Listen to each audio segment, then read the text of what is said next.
नमस्कार, मैं हूं राकेश कुमार और अभी आप देख रहे हैं आरके न्यूज़ बिहार।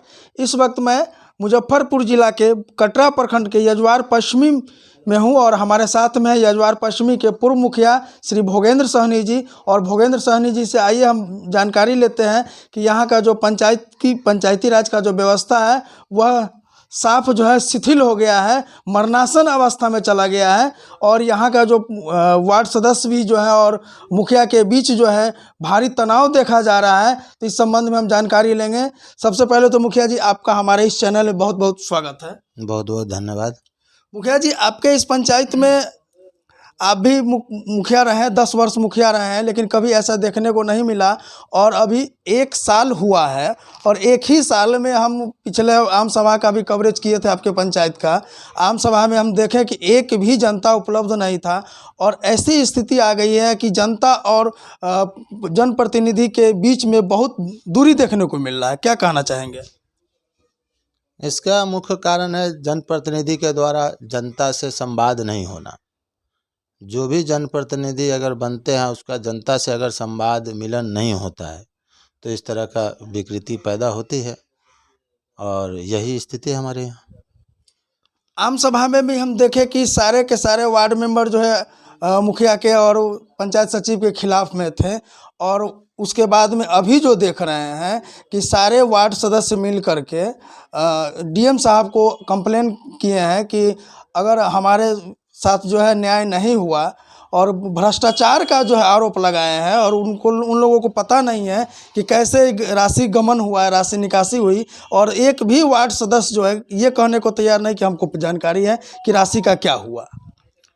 देखिए, वर्तमान में जो न्यूज़ के माध्यम से ही सुनने को मिला और वार्ड सदस्य के माध्यम से भी सुनने को मिला है कि यहाँ जो मुखिया जी के द्वारा जो कार्य किया जा रहा है उसमें वार्ड सदस्य जो कमेटी होती है ग्राम पंचायत में, वार्ड कार्यकारिणी कमेटी, कोई भी योजना का जो निर्धारण होता है या योजना का जो प्राकलन बनता है वो ग्राम सभा से पारित होकर के योजना चयन होता है।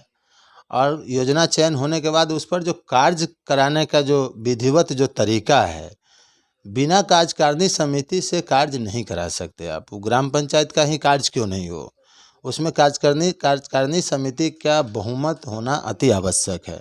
या उस पर आप भुगतान भी करते हैं।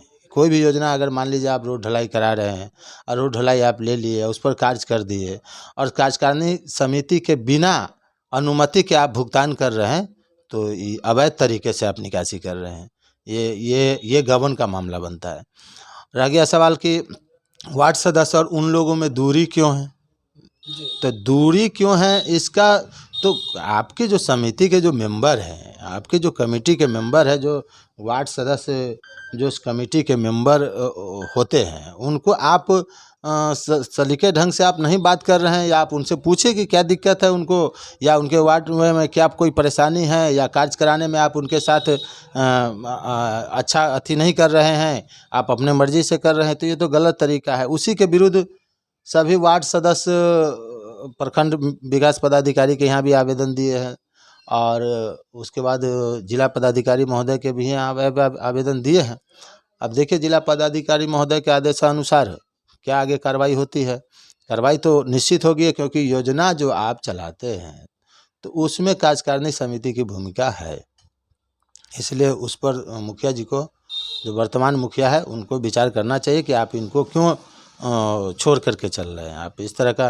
दूसरा एक और आरोप लग रहा है वार्ड सदस्य सबके द्वारा कि बाहरी जो लोग हैं या बाहर के जो ठेकेदार है उनके द्वारा दे दिया जा रहा है मटेरियल का, मतलब गलत यूज किया जा रहा है। हम लोगों को नहीं, मतलब मान लीजिए किसी वार्ड में अगर काम हो रहा है तो वार्ड में काम हो रहा है तो उस वार्ड के मुखिया तो वार्ड मेंबर ही होते हैं, वार्ड के वार्ड अध्यक्ष वार्ड मेंबर होते हैं, तो उनकी जानकारी में देना चाहिए कि यहाँ काम होना चाहिए और यहाँ जो काम हो रहा है उस पर आप रहिए, देखिए। तो ये सब नहीं, संवाद अच्छा नहीं है, इसके कारण इस तरह का बात हो रहा है। इस बीच में अभी जो है देखें कि कंप्लेन करने के बाद जो है अगर पंचायत कार्यकारिणी का जो है सदस्य ही नहीं हो साथ में, तो फिर काम कैसे हो रहा है मुखिया जी? बताएं ना आपको कि कोई भी योजना अगर आप योजना जो ग्राम पंचायत से चयन योजना है उसको जब आप प्राक्कलन बनवाते हैं, प्राक्कलन बनवा करके प्राक्कलन पर लिखा जाता है कि यह कार्य जनहित में उपयोगी है, यानी जनहित के लिए ही कार्य किया जाता है। ये कार्य जनहित में उपयोगी है, इसीलिए उस कार्य को किया जाता है।